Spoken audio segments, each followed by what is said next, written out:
Hello and welcome to another episode of Talking Politics here at The Hindu with me, Nistula Hebbar, where we unpack the news making the headlines in domestic politics.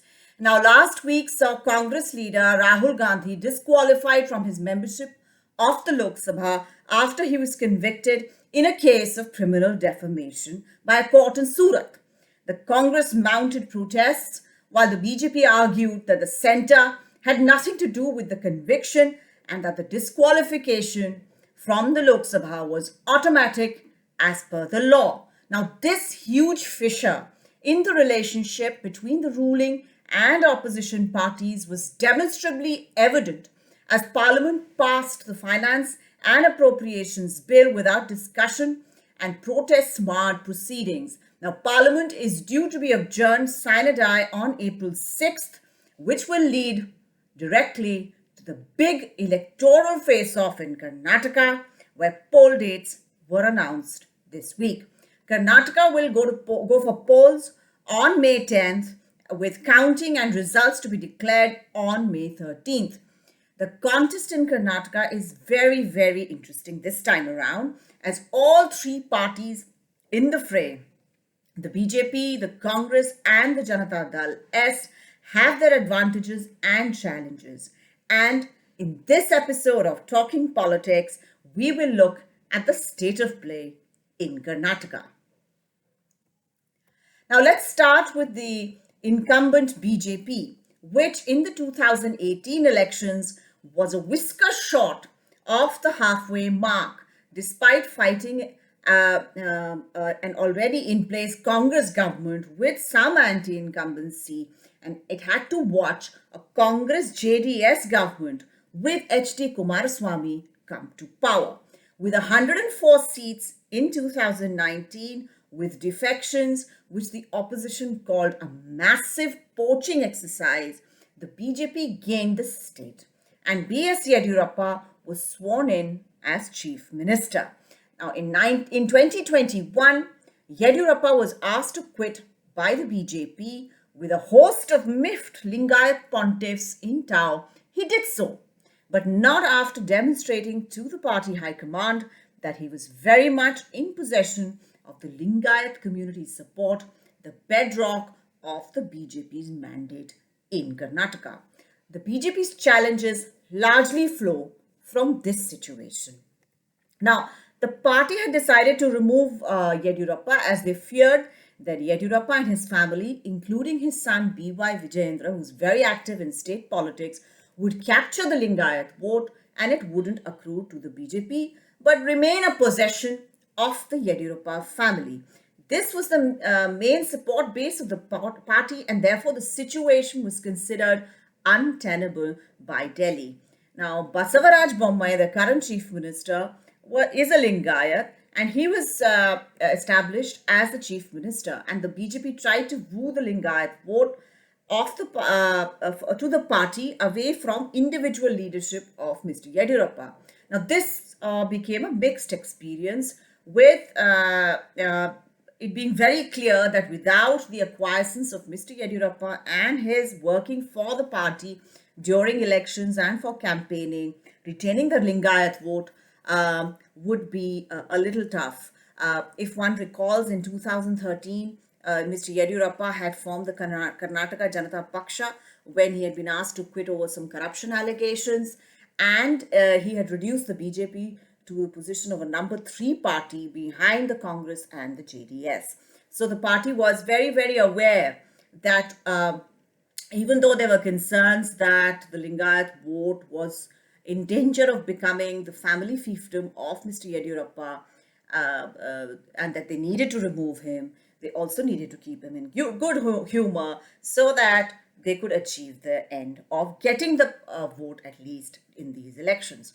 Now, this led to the party to come around to 2 things that they needed to do. One was, as I said before, to consolidate Lingayat votes with the party, and the second was to broad base the support to other communities, because they felt the dependence on one community, dominant as it was, for as a support base, was to basically put your party in a hostage situation.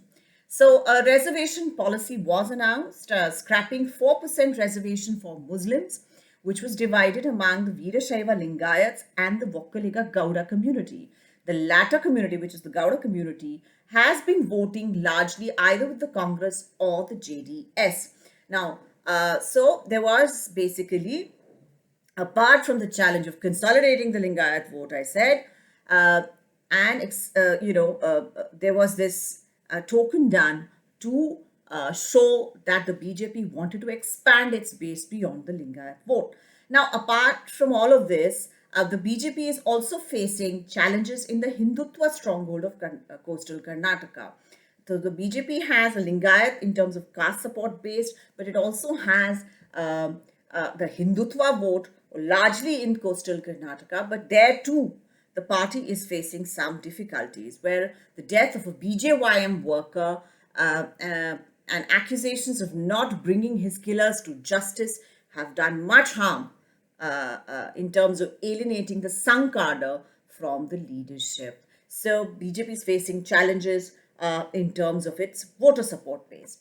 On top of all of this, of course, is the anti-incumbency and allegations of corruption, especially with regard to the accusations that the ruling party was extracting usurious commissions, 40% up to 40% commissions, bribes for works sanctioned sanctioned to government contractors. In all of this, the BJP is now back to depending on Prime Minister Narendra Modi's popularity in Karnataka, which is considerable. And the BJP feels that many of these issues, many of the problems that I have just outlined in the last few minutes could be overcome by the larger persona of Prime Minister Modi and his popularity in the state. Now, for the Congress, let's now come to the Congress's challenges and advantages going into these polls. Now, for the Congress, this is a make or break election with a shrinking footprint across the country. And unlike in other parts of the country, the Congress in Karnataka has been able to raise the campaign pitch on issues like corruption and has also done this positive outreach of campaign promises with regard to income support schemes for a host of categories of population, something that has been popular in the past and is also gaining them traction on the ground. Just like the BJP, the Congress is also trying to broad base its appeal beyond the Vokkaliga and the Ahinda. Ahinda is Alpasankhaka and backward class communities, vote bank that it presently has support in, and it also is trying to give space to Lingayat community leaders in ticket distribution, basically trying to move into the BJP space. Senior leader and campaign committee chief for the Congress, MB Patil, is lobbying hard for increasing the number of seats given to, increasing the number of tickets being given to Lingayat candidates. Now, this is a way party elders feel that the Congress can end the bitter relationship between the Congress and the Lingayat community after the breach caused by the dismissal of the Virendra Patil government in 1991 by the party high command at that time. I've spoken a lot about this breach in previous episodes of Talking Politics. I will also try and include a link to a story I did on the long shadow of Virendra Patil on Lingayat politics in the show notes. Now, anti-incumbency, corruption, plus its campaign promises aligned with the robust organization of the Congress in Karnataka, which is again in contrast to the Congress organizational, the robustness of or lack of robustness of it in other states. This is what the party is banking on in Karnataka.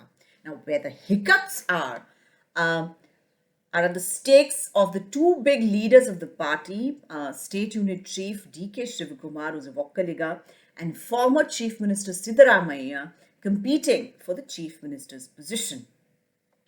Also, a firm hand will be needed to deal with any rebellion by ticket hopefuls when denied tickets. Now, in BJP, people say that the high command is extremely strong, Delhi is extremely strong, and therefore rebellion as it is will be able to be contained. But since the Congress has a debilitated high command at the moment, rebellion may flare up, which may create some trouble for the party.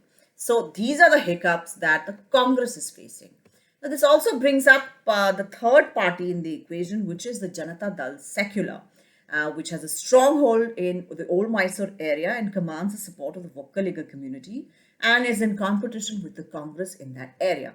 Former Prime Minister Deve Gowda is seen as possibly contesting his last assembly polls, and the JDS feels that it might command some sympathy among loyalists and others for this reason. The JDS, interestingly, is also teaming up with the Bharata Rashtra Samiti, led by Telangana Chief Minister K. Chandrasekhar Rao, to help support certain candidates in the Hyderabad Karnataka region. These are slightly Telugu speaking areas of Karnataka which border Telangana and were carved out and added to the state of Karnataka from the kingdom of the Nizam of Hyderabad. So therefore it's called Hyderabad Karnataka. And these are regions, like Gulbarga, etc., where K. Chandrasekhar Rao is fielding candidates, financing them, etc., and JDS is also offering support. Now, these can, hurt. I mean, here the Congress and the BJP are in contest. Normally, the JDS is not in contest, but the third candidate in this equation could hurt the prospects of these two parties. Now, the hiccup for the JDS is, of course, a very limited catchment area, which is the old Mysore area. It cannot hope to win the state, and its good performance is bound to hurt the Congress, with whom alliances have been formed before. So it's a very strange situation where these two parties are competing for the same vote, and in the post-election scenario often come together to form the government.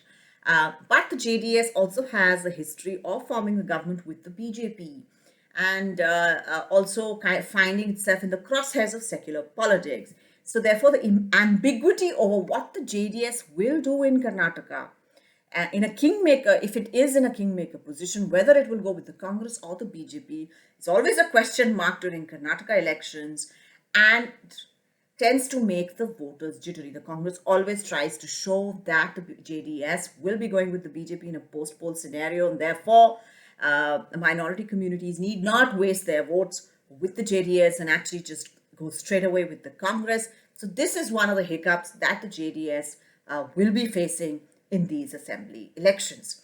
So now, what are the stakes for these three parties? We've just done like a kind of an analysis on the pros and the cons of each party's situation going into the polls. But what is at stake for the BJP? It is, of course, the high point of retaining its lone southern state in its kitty, and basically retaining this claim that the BJP has been making, that it is a pan-India party, and also to try and find ways within this electoral contest of broad basing its support beyond the Lingayat and Hindutva votes, because historically BJP has always been close to the majority mark, and it has always depended on either a poaching exercise or alliance to form a government in Karnataka. So I think it has realized that it has reached the limit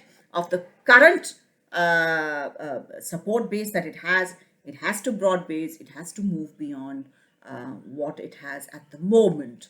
Now, for the Congress, it is to arrest the further shrinking of its footprint across the country. Karnataka is an important, big, prosperous state. Leadership of this state will make a difference to the morale of the party going forward. And for the JDS, it is an existential struggle in terms of the future of the party, whether it will stick around to fight another day. What makes these elections a humdinger of the contest actually is the stakes of all three parties being extremely high, and these have far-reaching implications for politics in the region. We shall, along with you, await the unspooling of it. But this week, we end the episode here. Thank you for watching. I'll see you next week.